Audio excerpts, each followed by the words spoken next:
I tell you what, that ride from Hallis is something else. When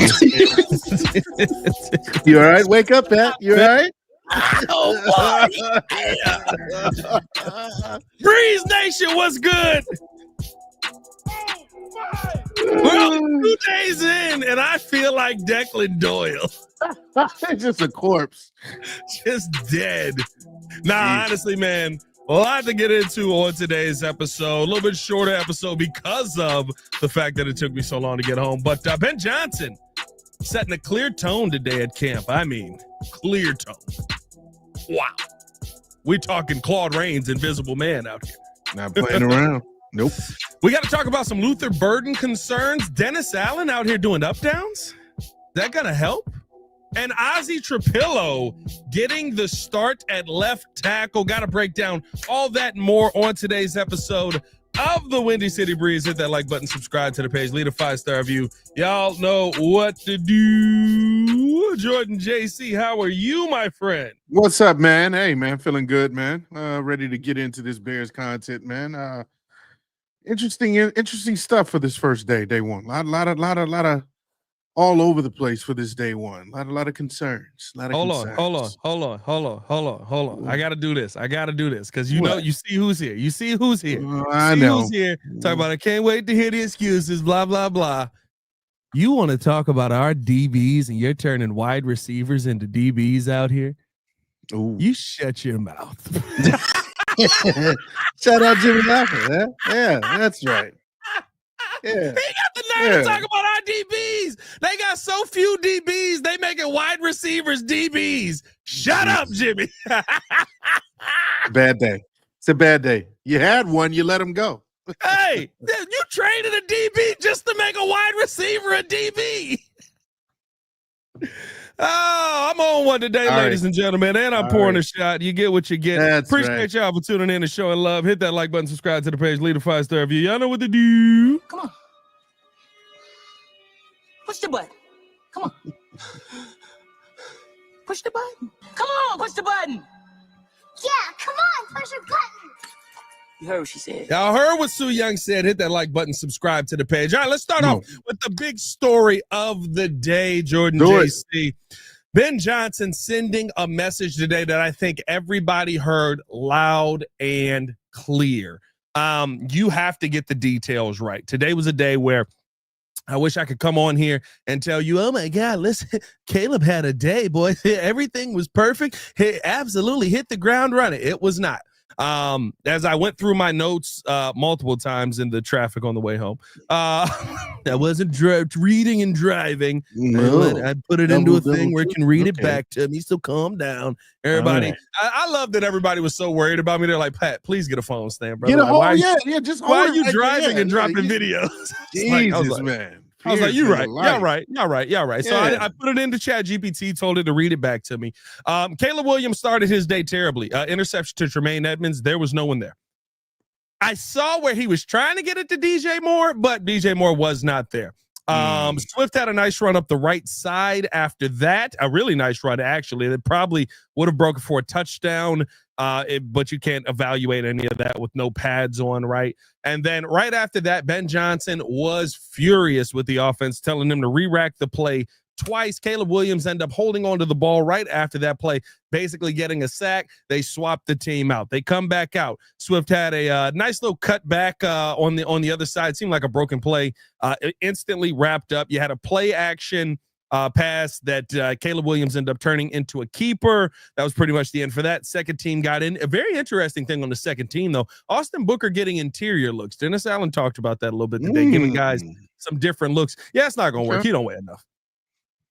That's one where it was like pushing for days. Yeah, I was like, it's day one of training camp. Like that was a day one of training camp thing. In 7-on-7, they come back. Caleb was late on a read to Rome. Should have gotten the ball there very much quicker. Did not. I had a really good pass on an end to Cole Kmet. Ben stopping practice yet again, gets into Caleb Williams' face and essentially is like, you got to get it together. Has a nice pass over the middle to Cole Kmet on a corner route. And then the illustrious, you're out.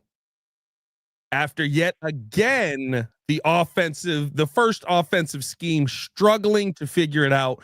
Ben pulls the ones.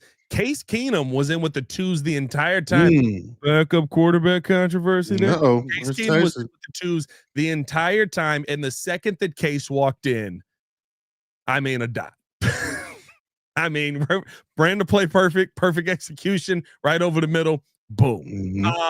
Tyson Bagent was out there basically eviscerating the third team. But with all of that being said, what I love about this, JC, is because Caleb Williams does come back in, have a couple of nice passes that should have helped a drive continue if you were in a real game situation. And Caleb may start some of these games off a little bit slow.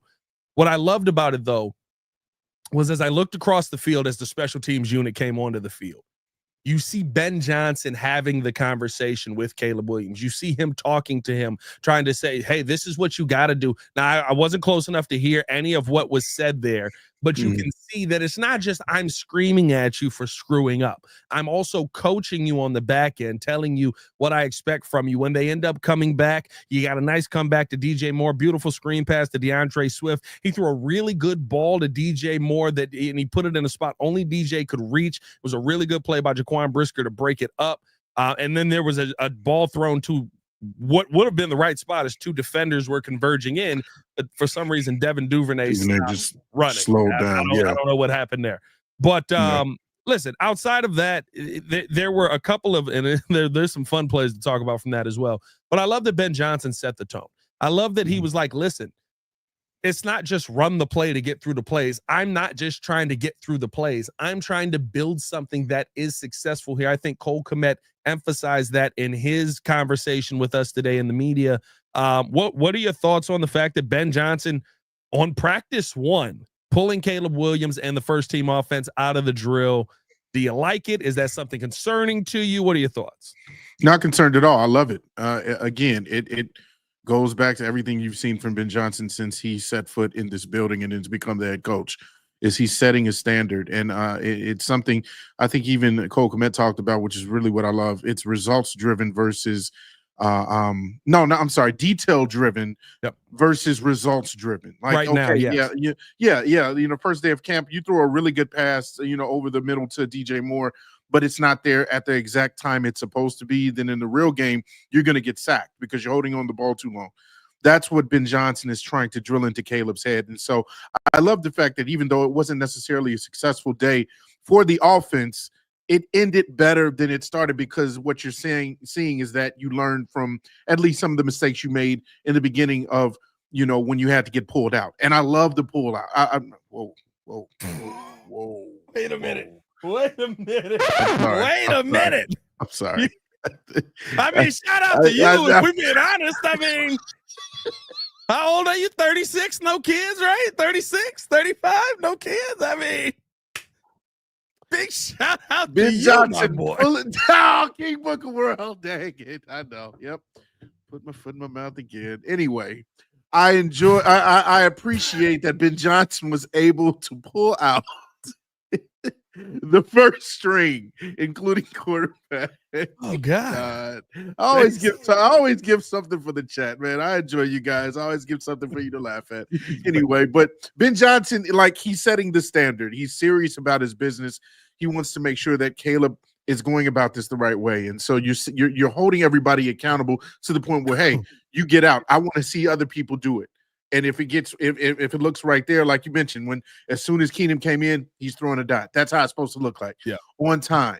And so however long it takes Caleb to get this, that's what's going to continue to happen, I think, is, you're going to continue to see the barking and the yelling and him probably getting, kicked out of a few plays just to kind of see it from the sideline, just to get it right. And I think eventually that repetition of trying to figure out the details of those games, the details of certain plays and calls, is going to win over this team over time. And that's what has to happen to shift the culture. Because maybe in the past you were okay with just the play being, successful with a good pass. Mm-hmm. You didn't care about, the details of it. Waldron probably didn't care nothing about the details. Oh, you get a good pass over the middle. Oh, great job. Well, that is what's different. Honestly, like if we're being honest, the big thing that's different right now is when you watch this offense out there, Ben Johnson's not letting the play run.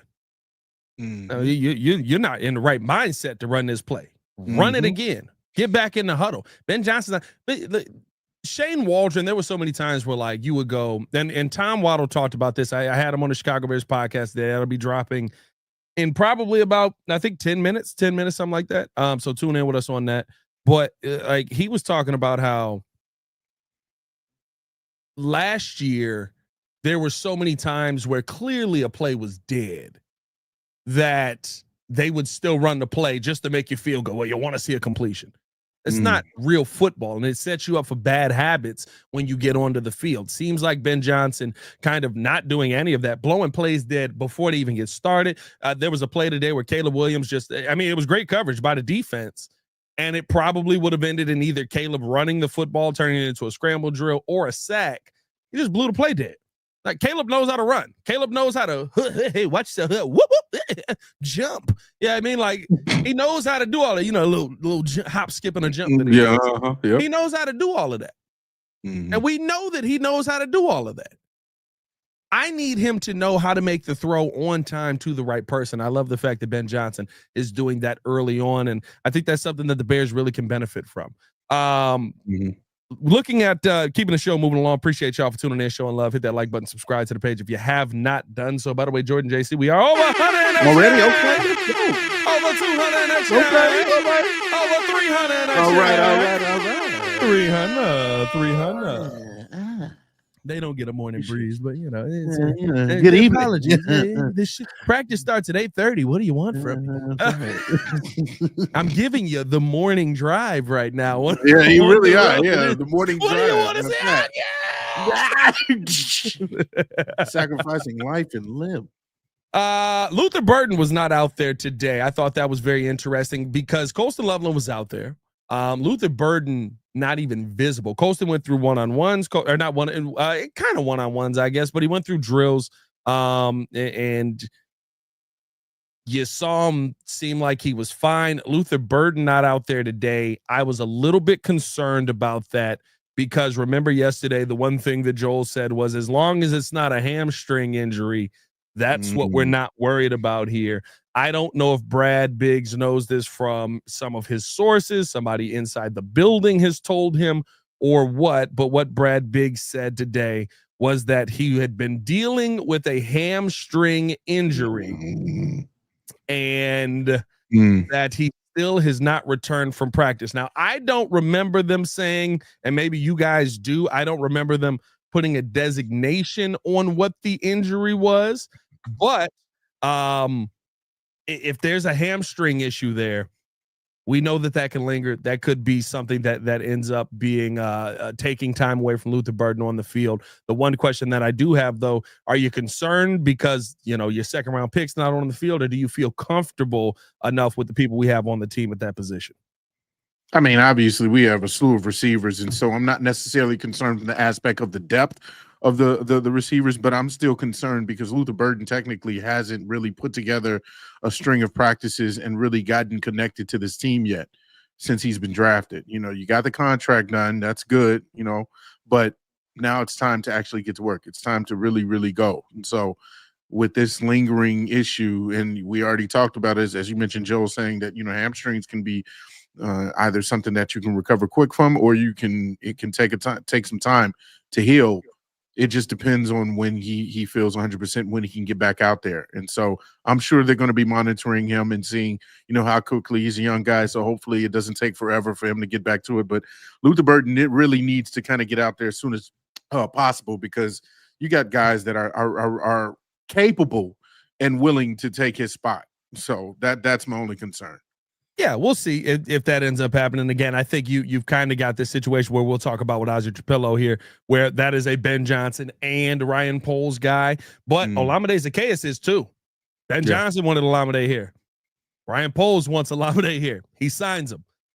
There is that conversation to be had. Again, you want your second round pick to be the guy making the waves here. I think that if he gets his time on the field, you can kind of expect that he will find his way on the field at some point. I think that Ben Johnson, you went luxury with 10, you went luxury with 39. You don't select a lineman on either side until later in the second round there. Ben Johnson's going to want to use these guys. The only concern I have about it is like Joel said yesterday, hamstrings can linger. If that is actually what it is, then that could be something that is massive for Luther Burden this season in his rookie year. That could be something that we talk about by the time we get to the end of the year, right, where maybe Luther Burden doesn't have spectacular numbers, and we're sitting there going, well, what happened? I was dealing with this hammy all year, but I had to fight through it.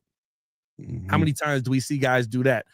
So I think that's right now a little bit of a concern for me. Positionally, it's not a concern. I am concerned about the player, though. But there's a long way to go here. I mean, there's 6 weeks to go in camp. He's been out essentially a month and a half, 2 months almost, pretty much, since rookie minicamp.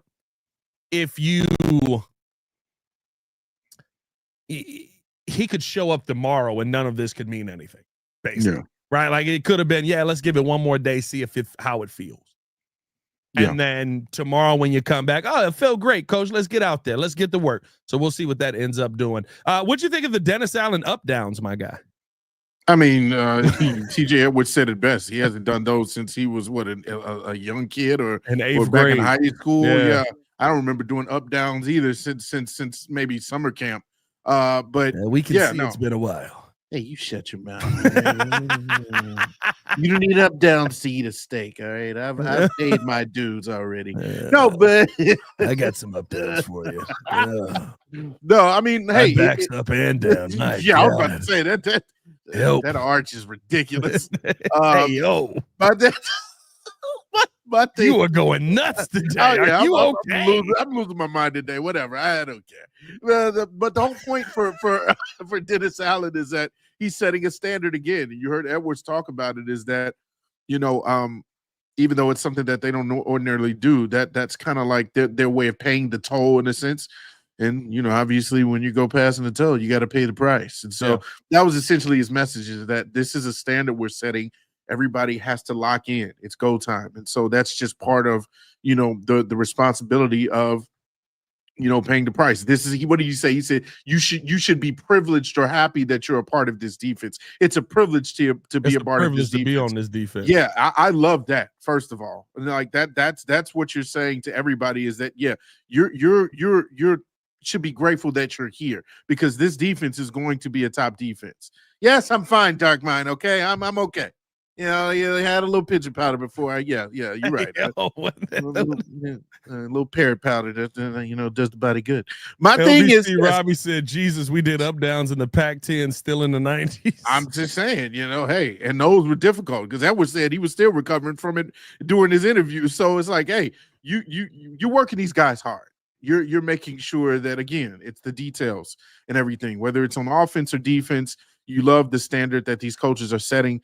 I love the message that Dennis Allen sent to his defense.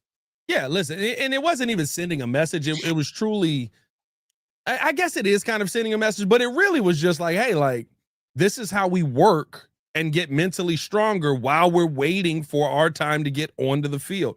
You saw him doing up downs over there, and it was like, that's different. That's interesting. I haven't seen a defense. And so, like, the thought was, they got in trouble. Like somebody F something up, but it was like, we haven't done anything yet. What? Who messed up already? Nothing's happened. But it was truly, and I think what may end up working with this is, and y'all let me know how y'all feel in the chat with this. When you are doing something that seems stupid, but then you immediately get an interception on the first play. Hey. There's going to be something in your brain, especially as far as being an athlete and things like that go, they're very regimented. They're very systematic, if you will, right? Like there's going to be something that happens there where there's that click moment with a lot of these guys where it's like, yo, that actually works, yo. Yeah, we got to be doing up downs before we go out there because like we were prepared for that play. It gives you that buy-in. It gives you that level of commitment that, hey, we're not just doing this for our health. We're not just doing this because it feels to hurt us. It's actually something that's becoming a benefit to us and keeping us ready. The defense looked ready the second they hit the field. Yes. Like I don't know if it was because of the up downs. I don't know if they stretched really well that day, if there was some kind of warm up. But the defense, literally, when they went out there, I was like, wow, they are flying. They're ready. They were ready. And usually the defense is ahead of the offense, but I think that just having that level of, if it works and you get that buy-in, I think that does make a difference for this team. And for reference, you can never go wrong with up downs, especially if it's connected to the greatest football movie ever, Remember the Titans. Because you remember in that scene before the season started, Coach said, we're going to be doing up downs till Blue is no longer thirsty or tired. They did it the whole season, the whole practice. And what did they do? They won the championship. That's all I'm saying. That's all I'm saying. Yeah. That's a movie. Then they're watching a blitz. They were ready for the blitz. That's what you're saying. And you doggone right. They were ready for the blitz. You're gonna blitz all night. Oh, we're ready because of those up downs. I don't care what you got to say. Them up downs, they affected them. You do your up downs. Oh, dog. Let's finish it out with this, JC. Appreciate you guys for tuning in and showing love, man. Ozzy Trapilo started off today at left tackle. I thought that was very telling. And Ben Johnson said it yesterday yesterday, that, just because you have merit, just because you are in the league does not mean that you're going to get the first shot at this. Doesn't mean that you're going to be in the lead for this. I think Ozzy Trapilo, and you saw some of the highlights from him today. He looked good out there. Again, there are no pads. Okay. But so you can't sit there and say Ozzy was dominating. But how he moved, there was a screen pass to DeAndre Swift that, by the way, Bears fans, just be excited about this if you can. Just be excited about this. We threw it to a running back, and there were linemen blocking for him. Oh. We didn't throw a screen pass to a tight end, and there was wide receivers blocking for him. Very good. We decided to put the big guys in front. I don't know. That's the novel concept. Ben Johnson just coming up with these ideas, man. I've never seen this before. Duh. Insane. Crazy. It's seeing Ozzy Trapilo get all the reps with the first team today. I would assume Karan Amagaji probably gets all the reps tomorrow, but seeing him get the first shot at it, does that make you feel like maybe Ben is leaning towards, this is my guy. This is the guy that we're looking at to be the starter, but we got to give everybody a fair shake here? He's had the head start for a while now, and I think this is just a head nod or a tribute to him staying healthy and just continuing to be that steady force, even as a rookie. You mentioned it because I saw your video that you put out earlier. Great job by you about how, the pads aren't on, but I mean, when you see him out there, nothing got past him. Like he did his job, and it's almost like it's getting to the point where it's boring. It's like, oh yeah, okay, he's over there and he's doing his job. You're not really, seeing anything different from when he's setting a certain standard. So when the pads do come on, hopefully it's more of the same. And then that's why at that point I've even, put up my vote to say that Ozzy will be the starting left tackle. If you give an opportunity to a person, Ben Johnson says, hey, this is a competition, and Ozzy is just continuing to do what he's doing, then you expect him to be that guy. Yeah, 100%. And we'll see what ends up happening in the long run. I do like the one thing that I do like is that I'm going into this. Y'all got to understand, I'm going into every practice pay attention to the left tackle. Pay attention to the left tackle, because I know that's the competition that y'all want to hear the most about. You can't help but forget him, because he's not getting called for false starts. He's not getting called for holding penalties. He's not getting there's not a heavy amount of pressure coming from the left side. Again, no pads. We'll see what happens when pads come on. Maybe when pads come on, I won't be able to do anything but help notice him because he's laying on his back. You know what I mean? Maybe he will also be in his room. Yeah. But at least right now, where we're at, I'm sitting there literally going, all right, pay attention to Ozzy. Okay. All right, he pushed him out the way. Okay, all right. All right, pay attention to Ozzy. All right, he pushed him out. Oh, what's that down there? Okay, all right, Caleb, what do you got? Oh, wait, what did Ozzy do on that? Well, nobody came from the left side, so I'm guessing he did his job. I don't know if Ozzy's going to be an all-pro. I don't know if Ozzy's going to be this dominant force, but I do know he's doing his job. Okay, Karan Amagaji matched that effort. We'll see.